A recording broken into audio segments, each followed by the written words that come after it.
Good morning यार। हम लोग स्टार्ट करेंगे फिजिकल केमिस्ट्री। फिजिकल केमिस्ट्री ये दिख रहा है क्या? और ट्वेल्थ का सेकंड चैप्टर है। ट्वेल्थ का सेकंड चैप्टर जिसका नाम है इलेक्ट्रोकेमिस्ट्री। इलेक्ट्रो यार, अगर फिर से आप देखो यहाँ पे तो एक टर्म लिखा हुआ है इलेक्ट्रो। यहाँ पे टर्म क्या है? इलेक्ट्रो मीन्स होता है इलेक्ट्रॉन। इलेक्ट्रो मीन्स क्या होता है भाई? इलेक्ट्रॉन। यानी इस ब्रांच में क्या होता है कि हम लोग इलेक्ट्रॉन के मूवमेंट की स्टडी करते हैं। या फिर से देखिए, आप ये इलेक्ट्रॉन लिखा हुआ है ना, तो इसी के इलेक्ट्रॉन का जो मूवमेंट होता है ना, उसी का स्टडी किया जाएगा यार। और एक पॉइंट और याद रखिएगा, यदि मान लो ये ए है और ये क्या है, तो जो इलेक्ट्रॉन है वो ए से बी की तरफ जा रहा है, तो यदि जो करंट होगा वो बी से ए की तरफ आएगा, जिसको आई से रिप्रेजेंट किया जाता है। लेकिन इलेक्ट्रोकेमिस्ट्री में सिर्फ हम यहाँ देखिए फिर से, अगर ए से बी की तरफ इलेक्ट्रॉन का मोमेंट होगा तो उसका अपोजिट मोमेंट किसका होता है? करंट का। अब ये जो इलेक्ट्रोकेमिस्ट्री इसमें आप स्टडी किसका करेंगे? एक तरह से मान लीजिए तो इलेक्ट्रॉन के मोमेंट का। अब यहाँ पे एक सर जो इलेक्ट्रोकेमिस्ट्री में आखिर पढ़ेंगे क्या, तो अगर डायरेक्ट बात की जाए तो एक नाम यहाँ पे आएगा गैल्वेनिक सेल। क्या आएगा? गैल्वेनिक। अच्छा एक बात देखो, गैल्वेनिक सेल को लोग कहते हैं सर गैल्वेनिक सेल बोल दीजिए, या फिर आप इसको डेनियल सेल बोलिए। डेनियल, सुन पा रहे हैं आप? बस डिफरेंस देखो ये होता है कि ये जो गैल्वेनिक सेल है ना, ये ग्रुप ऑफ सेल होता है, और जो डेनियल है ना, डेनियल उसका एक स्पेशल एग्जाम्पल होता है। जैसे गैल्वेनिक सेल है और गैल्वेनिक का एक स्पेशल एग्जाम्पल होता है जिसका नाम होता है, उसको डेनियल सेल बोलते हैं। जैसे एक होता है एनोड और एक कैथोड। यदि एनोड जो होता है, देखिए एनोड आपका जिंक और कॉपर का बना हो, जिंक और, यदि कोई भी सेल हो जिसमें जो आपका एनोड है वो जिंक और कॉपर का बना होता है, तो उसको आप डेनियल सेल बोलते हैं। और अगर आप ये चेंज कर रहे हैं, सुन पा रहे हैं आप, यदि आप इसको, तो फिर आप उसको क्या बोलेंगे? तो ये कह सकते हैं कि all galvanic cell are, sorry, all Daniel cell are galvanic cell but all galvanic cell are not। अच्छा एक पॉइंट और यहीं पे याद रखना, कभी कभी लोग ये कहते हैं कि सर ये, जैसे अगर आपने कहा कि जिंक और कॉपर है, इसमें एक नाम आता है यार एनोड और एक नाम आता है कैथोड। मेरी बात समझ रहे हो आप? तो याद रखना इसमें होता है इलेक्ट्रोकेमिकल सीरीज। उस सीरीज में जो ऊपर होता है उसका क्या बनता है, और जो उस पर बॉटम पे रहेगा मतलब बिलो रहेगा उसका क्या बनेगा। इतनी बात याद रखोगे तो कभी भी मुझे लगता है इसमें आपको कोई टेंशन नहीं आएगा। फिर आएगा तो देखा जाएगा, क्योंकि ऐसा नहीं कि एक स्टूडेंट बोलने से सबके सबके सलूशन निकल जाते हैं, ऐसा। और दूसरा इसमें जो आपका वो है इलेक्ट्रोलाइटिक सेल। इलेक्ट्रोलाइटिक सेल, क्या इतना सुन पा रहे हैं आप? दूसरा जो आपका वो इलेक्ट्रोलाइटिक सेल, और इन दोनों को मिला करके, जैसे आप इसको हटा दिए फिलहाल कुछ समय के लिए, तो गैल्वेनिक सेल और इन दोनों को मिला करके बोलते हैं इलेक्ट्रोकेमिकल सेल। इलेक्ट्रोकेमिकल सेल, क्या आप इतना सुन पा रहे हैं आप? तो जो इलेक्ट्रोकेमिकल सेल का मीनिंग हो गया, तो उसमें गैल्वेनिक सेल भी होगा। और अब यहाँ पे एक टर्म और आता है तीसरा, कंडक्टेंस। एक टॉपिक आप इसमें पढ़ेंगे कंडक्टेंस। कंडक्टेंस बोलिए, या इसमें एक टर्म आएगा कंडक्टिविटी, ठीक है। और फोर्थ टॉपिक इसमें आता है बैटरी। फोर्थ टॉपिक जो इसमें है वो बैटरी आता है। क्या इतना सुन पा रहे हैं आप? तो इस चैप्टर में अगर देखा जाए तो 4 टॉपिक होते हैं। एक आपका गैल्वेनिक सेल, दूसरा इलेक्ट्रोलाइटिक सेल, तीसरा कंडक्टेंस और चौथा बैटरी। ये 4 टॉपिक होते हैं। अब जैसे कंडक्टेंस है, इसमें conductance, conductivity, molar conductivity, kappa, इस तरह के टर्म आएंगे। और इलेक्ट्रोलाइटिक सेल, गैल्वेनिक सेल, इतना नोट कर लीजिए आप। यहाँ पे साइड में थोड़ा सा नोट भी रख लीजिएगा। नोट समझ पा रहे हैं आप? जैसे कुछ स्पेशल बात होती है तो उसको नोट लिखा जाता है। कि अगर आप लोगों ने कभी इस क्लास के बारे में नाम सुना होगा, क्लास 11, क्लास 11 में एक चैप्टर जिसको बोलते हैं इक्विलिब्रियम, और एक दूसरा जिसको बोलते हैं थर्मोडायनेमिक्स। सिर्फ नाम तो सुना ही होगा आप लोगों ने, बोलो भाई। तो यहाँ देखिए जो इक्विलिब्रियम है, दूसरा आपका थर्मोडायनेमिक्स होता है। अब थर्मोडायनेमिक्स में एक टर्म आएगा डेल्टा एच और डेल्टा जी, यहाँ से दो टर्म यूज करते हैं। और इक्विलिब्रियम में मतलब हम लिख देते हैं के ऐसे इक्विलिब्रियम, ठीक है।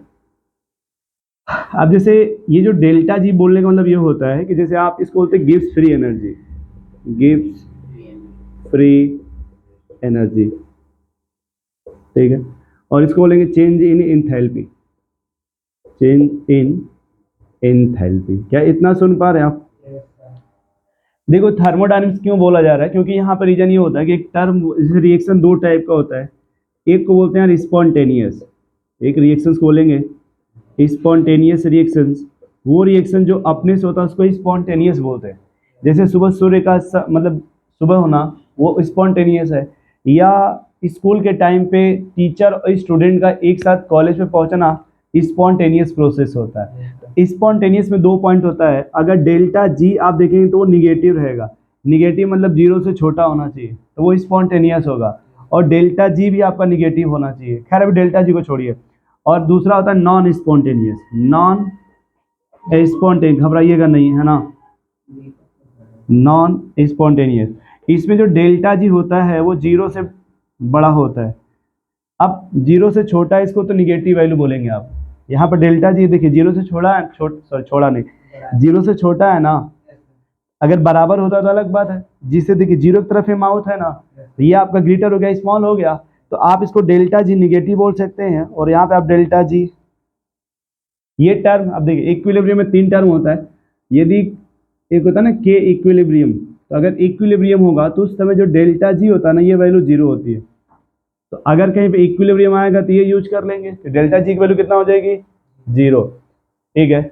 और देखिए आप जो इक्विलिब्रियम होता है बोलने का मतलब ये होता है इक्विलिब्रियम हमेशा जब भी देखेंगे के तो concentration of product upon concentration of reactant होता है। जैसे इक्विलिब्रियम आप जब पढ़िएगा ना तो यहाँ पे के सी के पी के एक्स जो भी लिखिएगा, जैसे के मीन्स होता है इक्विलिब्रियम कांस्टेंट, सी मीन्स होता है equilibrium constant in the term of concentration. तो ये होता है concentration of product upon concentration of reactant. तो हमें जहाँ पे यूज आएगा वहाँ पे यूज करेंगे, ठीक है। अब देखिए थोड़ा इधर आ जाइए, एक बैटरी और ये कंडक्टेंस इलेक्ट्रोलाइटिक और गैल्वेनिक सेल। क्या इतना सुन पा रहे हैं आप? इतना नोट कर लिए आप, नोट कर लीजिए आप इसको, फिर आगे चला जाए। अब देखो यहाँ पे स्टूडेंट्स, ये जो सेल है ना, सेल मानते हैं कि सेल जो होता है एक डिवाइस होता है। क्या होता है? डिवाइस का नहीं समझ पा रहे हैं आप क्या? हाँ मतलब डिवाइस बोल दीजिए, जैसे वो डिश नहीं आता, डिश आप देखोगे घर में डिश लगता है, उसमें बहुत से चैनल पकड़ते हैं, तो एक डिवाइस होता है उसको डिश बोलते हैं। आप समझ लीजिए, देखिए अपने पास क्या है, एक होता है केमिकल एनर्जी, अपने पास एक है केमिकल एनर्जी, सुन पा रहे हैं आप, और दूसरा आपके पास है इलेक्ट्रिकल एनर्जी, इलेक्ट्रिकल एनर्जी। अब सुनिएगा मेरे पॉइंट को, जैसे कोई डिवाइस ऐसा है, वो डिवाइस ये जो केमिकल एनर्जी है ना उसको किस में चेंज कर देगा, या फिर वो इलेक्ट्रिकल एनर्जी को किस में चेंज कर देगा, केमिकल। जैसे आप मान लो एक तरह से यार, कभी आपने देखा होगा इस तरह से, ऐसे इस तरह से रहता है, अब तो मतलब सिस्टम बदल गया पहले से बहुत। इस तरह से एक मोबाइल आता है यार, मतलब मोबाइल बहुत से आते हैं, कीपैड सिस्टम ऐसे रहता था, तो इसमें एक बैटरी लगी रहती थी यहाँ पे, मेरी बात समझ रहे हैं, और बाहर से इसमें चार्जर एक लगा होता था। तो मान लो ये हो गया चार्जर, क्या मेरी बात सुन पा रहे हैं? और ये हो गई इसमें जो लगी है वो, इतना तो जानते ही होंगे आप लोग। ये जो बड़ा सा डायग्राम हो किसका है भाई, क्या सुन रहे हैं आप?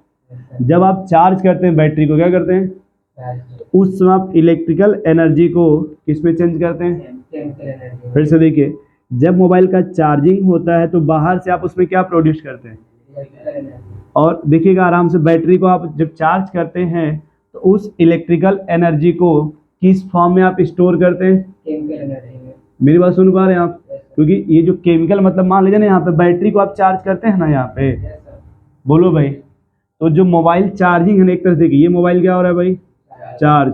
जब मोबाइल चार्ज होता है तो आप लोग हमेशा उसे बाहर से इलेक्ट्रिकल एनर्जी पास करते हैं। देखिए ये चार्जर लगाते हैं ना इस तरह से यहाँ पे, तो आप यानी बाहर से क्या लगा रहे हैं, और ये इलेक्ट्रिकल एनर्जी क्या करता है, इसको ये जो डिवाइस है वो किस में चेंज कर देगा, केमिकल क्या इतना सुन पा रहे हैं आप? तो जब इलेक्ट्रिकल एनर्जी को आप चेंज कर देंगे केमिकल एनर्जी में, तो इस टाइप का ये जो सेल है इसको आप बोलेंगे इलेक्ट्रोलाइटिक सेल। इसे क्या बोलेंगे आप? बस आराम सुनिएगा कि सर जो मोबाइल चार्ज होता है तो चार्जिंग का काम कौन करेगा? Electrolytic cell. अब मान लो अगर मोबाइल चार्ज हो गया तो वो इलेक्ट्रिकल एनर्जी किस फॉर्म में कन्वर्ट हो गया? अब वो जो केमिकल एनर्जी है वो किस में चेंज होगा? केमिकल एनर्जी किस में चेंज हो रहा है? मतलब जब आप उसको डिस्चार्ज कर रहे हैं, मोबाइल को क्या कर रहे हैं आप? डिस्चार्ज। तो जब डिस्चार्ज मतलब उसको यूज करेंगे ना आप, बोलो भाई, उस समय क्या होता है जो केमिकल एनर्जी स्टोर होती है वो आप किस में यूज करते हैं? इलेक्ट्रिकल एनर्जी में।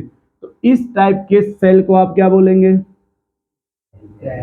Galvanic cell. क्या इतना सुन पा रहे हैं आप? अब वो डिवाइस जो देखिएगा ऐसे इलेक्ट्रिकल एनर्जी को किसमें चेंज कर रहा हो भाई? केमिकल एनर्जी में। तो उस डिवाइस को आप क्या बोलेंगे? मतलब उसे क्या बोलेंगे? Electrolytic cell. और यदि केमिकल एनर्जी को वो किस में चेंज कर रहा हो? इलेक्ट्रिकल एनर्जी में, तो उसे फिर क्या बोलेंगे आप? Galvanic cell. उसे क्या बोलेंगे आप? Galvanic cell. तो जो बैटरी आपका दोनों काम करती है, और इस टाइप के डिवाइस को बोलेंगे इलेक्ट्रोकेमिकल सेल। इन दोनों को मिला के आप इलेक्ट्रोकेमिकल बोलेंगे ना, ठीक है। तो वो डिवाइस जो केमिकल को इलेक्ट्रिकल में और इलेक्ट्रिकल को केमिकल में चेंज करेगा, तो उसे क्या बोलेंगे आप? Electrochemical cell. अब एक पॉइंट आप फिर से याद रखना, किसी भी एक को, किसको याद रखो?